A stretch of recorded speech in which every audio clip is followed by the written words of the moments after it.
ini kita udah kedatangan narasumber kita nih. Iya. Dengan siapa ini?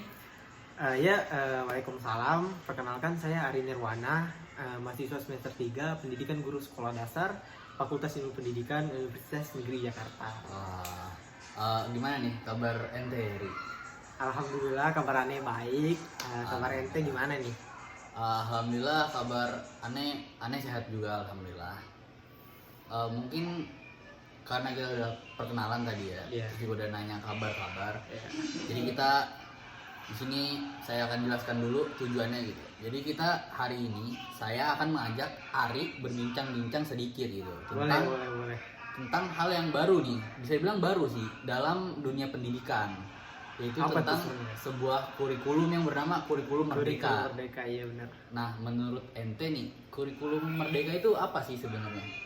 Kurikulum Merdeka, ya itu benar sih, itu kurikulum Merdeka itu merupakan suatu hal yang baru gitu dalam dunia pendidikan. Nah, kurikulum Merdeka itu juga sebenarnya kurikulum untuk mengatasi masalah-masalah pendidikan pada 2 tahun kemarin gitu. Nah, sehingga di 2 tahun kemarin itu bisa pulih dengan adanya kurikulum Merdeka ini gitu. Mengapa seperti itu? Karena kurikulum Merdeka itu ada 2 muatan gitu ya. Itu yang pertama itu muatan pengembangan potensi diri itu dari mulai dari 70 sampai 80% lah. Nah, kemudian itu untuk pengembangan karakter yang ditandai dengan adanya namanya itu pembinaan profil pelajar Pancasila ya. Nah, itu sekitar 20-30%. Nah, itu yang diharapkan dalam capaiannya nanti ada kolaborasi antara pengembangan diri siswa, potensi diri siswa gitu dengan pengembangan karakter siswa itu. Nah, jadi itu kemarin yang diharapkan nilai-nilai karakter dan pengembangan diri siswa itu yang hilang kemarin pada saat pandemi kemarin itu inilah bisa kembali normal gitu. Karena adanya kurikulum Merdeka ini kayak gitu. Oh, jadi bisa dibilang kurikulum ini tuh kayak harapannya diciptakan untuk mengatasi masalah pendidikan Iya, pada bisa masa dibilang kayak pandemi gitu ya. Terus denger tuh katanya sekolah boleh milih 3 dari 3 pilihan gitu ya kalau nggak salah. 3 pilihan, iya itu benar banget tuh. Jadi setiap sekolah itu boleh memilih salah satu gitu. Jadi yang pertama itu ada mandiri belajar. Nah, mandiri belajar itu tuh sebenarnya dia itu masih menggunakan kurtilas gitu, kurikulum 13. Namun dia gitu udah menggunakan pola-pola pengembangan pembelajarannya itu, pola-pola pembelajarannya itu sudah menggunakan kayak menganut ke arah kurikulum Merdeka gitu. Terus yang kedua itu ada mandiri berubah. Nah, itu artinya yang memilih mandiri berubah itu berarti dia memiliki keinginan perubahan pada suatu pendidikan tersebut kayak gitu. Nah, terus yang terakhir ada mandiri berbagi gitu. Nah, kalau mandiri berbagi ini itu biasanya digunakan oleh sekolah-sekolah penggerak kayak gitu. Gitu. Terus juga ini menurut ente pribadi nih, kenapa harus namanya kurikulum merdeka gitu? Kan mungkin bisa kurikulum Pancasila atau kurikulum Nusantara kan. Jadi kenapa namanya kurikulum merdeka gitu? Ada kata-kata merdekanya gitu. Merdeka sebenarnya kalau dari kita bahas dari merdeka, sebenarnya dari namanya merdeka itu artinya bebas ya.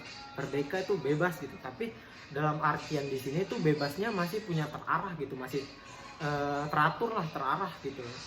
Nah, jadi artinya sebenarnya kebebasan berekspresi siswa-siswa melalui kurikulum merdeka itu untuk pengembangan dirinya di sana, dan nanti guru-guru itu akan membuat dokumen kurikulumnya itu sesuai dengan kemampuan siswanya itu. Nah, makanya itu disebut dengan merdeka gitu, bebas mengekspresikan kemampuan siswanya dalam kurikulum merdeka itu.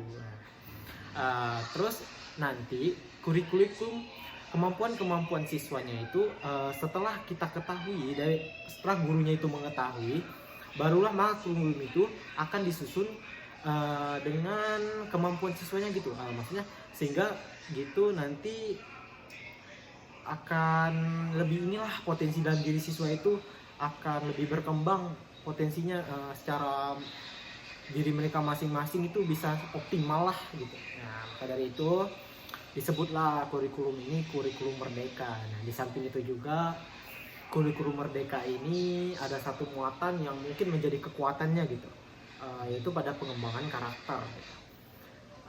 Pengembangan karakter itu kita dititipkan pada itu pada karakter pelajar Pancasila tadi gitu. Nah, di sana nanti akan dikembangkan suatu profil pelajar. Nah, yang dinamakan tadi profil pelajar Pancasila. Nah, itu yang harus kita sadari bahwa kurikulum merdeka ini sebenarnya merupakan suatu inspirasi gitu, bagaimana siswa-siswa agar bisa terinspirasi untuk mengembangkan potensi diri mereka masing-masing gitu. Seperti itu mungkin Arya. Berarti ada filosofi menarik gitu ya di balik nama Nah, kurikulum merdeka gitu. benar banget. Menarik. Terus kan kurikulum merdeka ini kan tidak hanya fokus pada potensi siswa aja Benar. gitu kan. Namun juga tadi ada yang dinamakan profil pelajar Pancasila atau 3P ya. Iya benar, 3P. Lalu menurut ente nih, Ri, mengapa urgensinya, kenapa harus profil pelajar Pancasila gitu? Pancasila ya sebenarnya kita ngambil dari adat istiadat budaya kita aja sih menurut saya pribadi ya, karena kita kan punya dasar Pancasila ya kan. Kekuatan kita di sana gitu sebenarnya.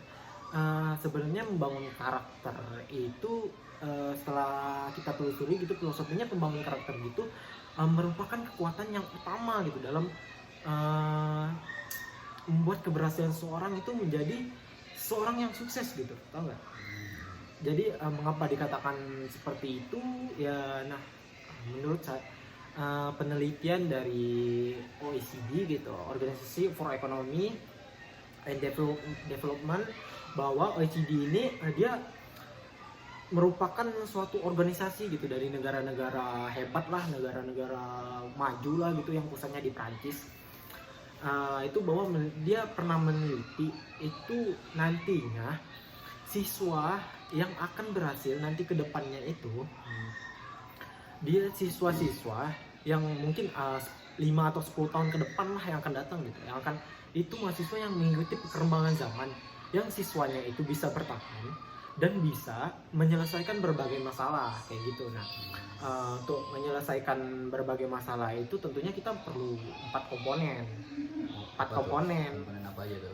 Yang pertama itu kita ada punya knowledge.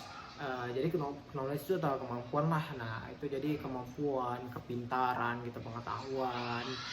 Cuman itu berdasarkan tes IQ biasanya. Cuman ini dulunya itu pernah disempat dipulirkan oleh namanya Binet Weisler gitu. Nah, dia itu jadi dia beranggapan kalau seseorang itu memiliki IQ yang tinggi, maka orang itu akan berhasil gitu. Namun berdasarkan penelitian dari OECD ini, IQ itu berpengaruhnya hanya kecil gitu, 10% gitu menurut OECD ini gitu. 10% gitu, kecil banget kan? Iya, kecil. 10% mah nggak banyak gitu. Nah, jadi menurut OECD itu pintar belum tentu dia berhasil dalam hidupnya gitu. Ngerti nggak sih? Iya. Nah, Karena kan bisa dilihat banyak orang pintar di luar sana yang belum tentu berhasil iya gitu bener. dalam Nah, hidupnya. makanya tuh yang keduanya itu 4 komponen itu, yang keduanya kita harus punya skill. Tentunya kita harus punya skill. Zaman sekarang nih pengetahuan tanpa skill gitu. Siapa sih? Mana bisa gitu. Iya, benar-benar. Sekarang gitu. Ya bisa dibilang nggak bisa lah ya.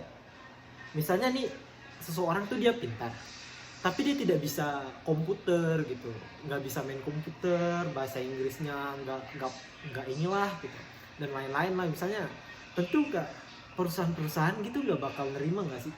Kayak biasanya nih perusahaan tuh ada lowongan pekerjaan, tentunya perusahaan itu dia yang terutama misalnya IP-nya harus 3,7, 3,4 ketentuannya. Cuman yang kedua dia pasti membutuhkan skill atau keahliannya dia sendiri, seperti misalnya dia bisa komputer atau bahasa Inggrisnya lancar, bisa membantu. Nah, itu mungkin mempunyai inilah kesempatan yang Kesempatan, besar ya. buat diterima dari perusahaan itu. Nah jadi Peluangnya emang kecil sih kalau misalnya daftar ke perusahaan tapi soft skillnya sedikit Iya, gitu, atau jadi- malah bahkan nggak punya gitu. Nah, jadi kita sekarang tuh nggak bisa cuma ngandalin pengetahuan saja. Jadi kita harus punya skill kayak gitu.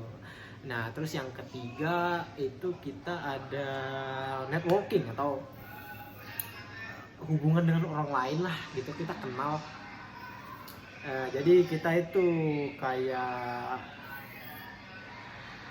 ikut, misalnya kalau kita di kampus nih, kita ikut organisasi gitu, kita otomatis dong kita kenal mahasiswa lain atau kenal sama kakak tingkat lah atau gimana, kita punya banyak kenal nih. Jadi kalau satu saat nih, wah dia udah sukses nih, wah saya pengen bantu dia nih kerja gitu. Nah itu bisa kayak gitu. Nah jadi karena orang yang sukses di zaman sekarang itu bukan dia yang kayak lebih menonjol gitu, dia bukan kayak dia menonjol banget nih, kelihatan banget, belum tentu.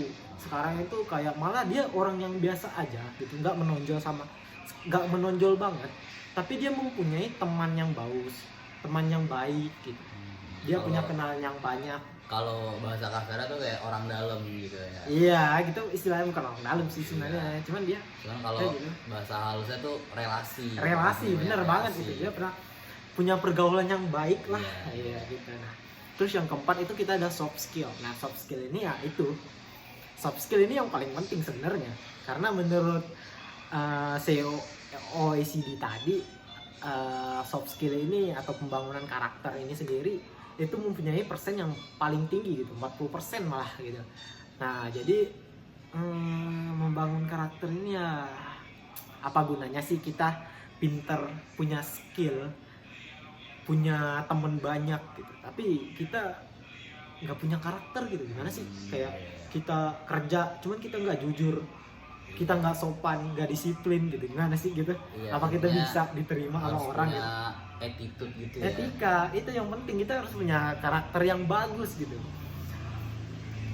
Terus makanya kekuatan karakter ini menurut penelitian OECD tadi itu mempunyai peranan yang paling tinggi gitu kekuatannya. Maka dari itu Indonesia ini sendiri harusnya kita bangga gak sih? Kita harus bangga punya kurikulum merdeka gitu, karena kurikulum merdeka ini dia menerapkan karakter profil Pancasila yang tadi, yang gue bilang tadi. Nah jadi karena itu yang menjadi kekuatan yang kita miliki gitu. Nah luar biasa banget berarti kurikulum merdeka ini kayak Iya, gitu. luar biasa banget sih. Berarti dari yang tadi ente udah ceritain tadi tuh, ini tuh saling berhubungan ya. OECD terus yang Benar. melakukan analisa, terus kemudian pemerintah kita yang meluncurkan kurikulum yang menjawab itu gitu ya, Ri. Jadi dengan adanya kurikulum merdeka yang tadi, yang saya menggarisbawahi bahwa Ya. tadi kata ente tuh kita dengan kurikulum ini meningkatkan potensi siswa kan. Iya Ri? benar. Jadi apa nih yang harus dilakukan para bapak ibu guru di sekolah? Untuk yang harus dilakukan oleh bapak guru itu, nah tentunya itu seperti yang Anda katakan tadi ya, itu dokumen kurikulumnya itu harus disesuaikan dengan potensi siswa tersebut gitu. Nah cara nentuinnya bapak guru harus mengetahui dulu nih kemampuan siswa ini tuh bagaimana. Jadi di awal itu dalam ilmu pengetahuan pendidikan itu kita bilang asesmen lah, bisa dibilang asesmen lah. Asesmen awal, asesmen itu menurut saya itu penting banget, mempunyai peranan penting besar gitu. Karena asesmen itu sebenarnya kalau menurut Amerika nih, asesmen itu kalau di Amerika dia dilakukan sejak kecil gitu. Jadi 4 tahun itu udah di asesmen. Nah tapi kita kan Pak Nadiem nih mengadopsi kurikulum merdeka itu dari luar negeri gitu ibaratnya. Jadi untuk mengasesmen siswa kita tadi kayak gitu. Jadi harus inilah kita dilihat kemampuannya seperti apa. Siswa itu harus dilihat dulu gitu kemampuannya seperti apa, kelemahan dia itu seperti apa kayak gitu. Jadi kadang kan ada tuh siswa yang kayak disabilitas atau dia autis atau hyperaktif, dan mahasiswa normalnya gitu, normalnya lain juga itu harus di asesmen gitu supaya ntar penempatannya sesuai dengan potensi mereka masing-masing. Oh misalnya, oh dia punya kemampuan skill ini nih. Oh dia kalau di SMA SMK nih, misalnya nih di SMA nih, oh dia harus masuk SMK nih, dia punya skill motor dalam otomotif atau bagaimana. Oh misalnya dia kayaknya ke SMA nih, dia IPA-nya bagus nih, hitungnya dia bisa punya chance besar di situ kayak gitu. Nah, asesmen itu sendiri, nah misalnya kita kan sekarang nih mulai mau bergerak nih dari kurikulum merdeka gitu masing-masing gitu, kita mulainya bergeraknya masing-masing gitu, tapi belum terlambat sih sebenarnya. Nanti guru-guru bisa mengasesmen siswanya itu, mendeteksi oh nih kemampuannya seperti apa gitu, lalu kemudian dipetakan minatnya seperti itu. Oh gitu, saya mulai paham gitu. Berarti sebaiknya tuh guru itu melakukan asesmen dulu ya, sebelum memulai pembelajaran itu sendiri kan. Benar banget itu. Jadi sebaiknya ya kayak gitu, sebuah guru harus melakukan asesmen terlebih dahulu gitu sebelum mulai pembelajaran atau memetakan dokumen-dokumen kurikulumnya gitu. Nah jadi ya kayak gitu, asesmen itu penting banget menurut saya. Menarik gitu ya, menarik sekali ya. Berarti kurikulum merdeka ini mungkin kita sebelum ini ya terakhir nih, apa pesan ente buat sekolah yang akan melaksanakan kurikulum merdeka ini, yang akan menggunakan kurikulum merdeka ini? Pesan saya ya, pesan saya sih sebenarnya nggak banyak ya, cuman jadi mungkin nih untuk para guru atau siswa-siswanya nanti, nah kan ada kurikulum merdeka nih, sebaiknya kita sambut kurikulum ini dengan antusias banget gitu dalam pengimplementasiannya gitu, karena kita ketahui bahwa untuk kurikulum merdeka ini memang berbeda dengan kurikulum Kurtilas, kurikulum kita sebelumnya, tetapi kurikulum merdeka inilah nanti yang akan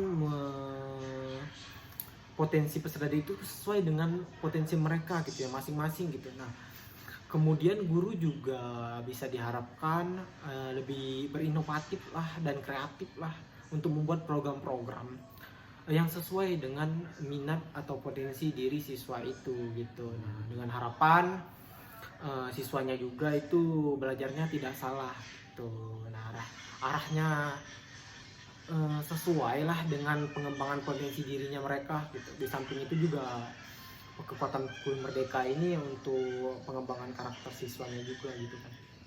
Oke, kalau gitu terima kasih Ari atas diskusinya.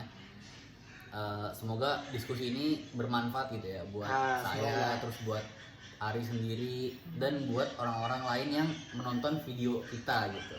Semoga bermanfaat ya buat yang nonton, buat kami berdua juga ya. Oke, kita berdua pamit undur diri. Wassalamualaikum warahmatullahi wabarakatuh.